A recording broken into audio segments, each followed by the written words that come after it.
But in chapter 5, he talks about what does a good strategy look like, and it has three main parts. And this is something that I think is super useful and understanding.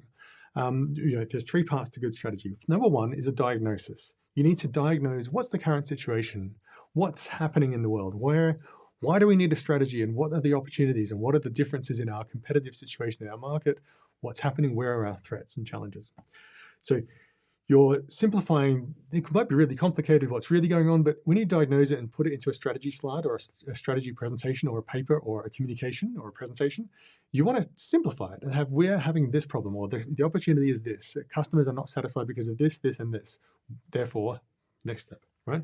And you want to have that really critically clear. Now, the reason you have that clear is because unless everyone in the company understands what the diagnosis is, they won't understand why you've got the rest of the strategy. And so having a commonality of understanding what the diagnosis is critical. This also, by the way, tells us why we need to have regular KPI meetings, regular sort of reviews of what the current business really is, and regularly looking at the market and understanding our customers. Because if we don't do that, we don't understand what the right strategy should be. The second part is the guiding policy for dealing with the challenge. So there's a challenge, right? Your customers are upset with the current options because the current options are too expensive, or our customers are upset because we're too slow at delivering. And then there's the guiding policy. And this is the guiding policy is what generally are we going to do about this?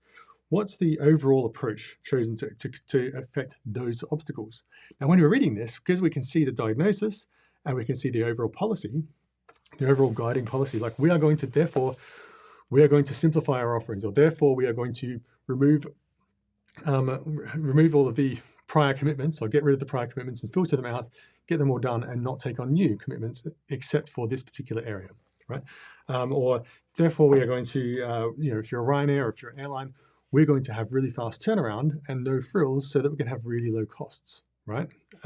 That's sort of the guiding policy that they're trying to get to. It's like the destination almost. It's like the strategic goal of where you're trying to get to, right? So, you're choosing the way of attacking or the policy for attacking. Now, the third part is the set of coherent actions. And this is different to a plan, and it's different to OKRs. The set of coherent actions is overall looking at this this strategy that you're trying to do, this set of guiding policy, like what you're going to do. It's turning it into action, but not in a really detailed sense. Just like, here are the really coherent things that we're going to do. We need to do this first. So first of all, we need to look at our existing commitments and remove the old ones, like either deliver them or cancel or renegotiate them. Then we're going to apply those resources to delivering new features, right? Or whatever it is. Now, you have that sort of like overall structure, and you want to look at this in a strategic sense. You're looking at maybe 6 months in the future, maybe 6 months, maybe 6 years, maybe 3 years in the future, maybe 10 years, usually a few years at least in the future. You're looking down, this is the general direction we're going in. We're going to develop this kind of piece of technology, this kind of product that solves that problem. And that's your coherent actions. And specifically, this needs to be coherent, right? As in, if you've got multiple things going on, you need to be able to say, we're going to do this, which then releases resources to allow us to focus on that, which is going to give us the advantage. Okay, so that's the kernel of good strategy, Richard Rumelt style.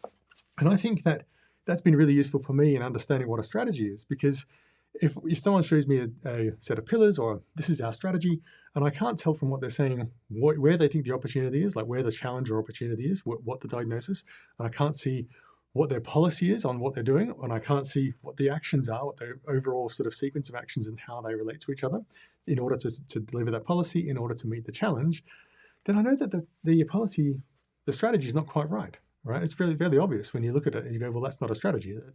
That's a roadmap, or that's a list of priorities, or that's a collection of all of the things you can do.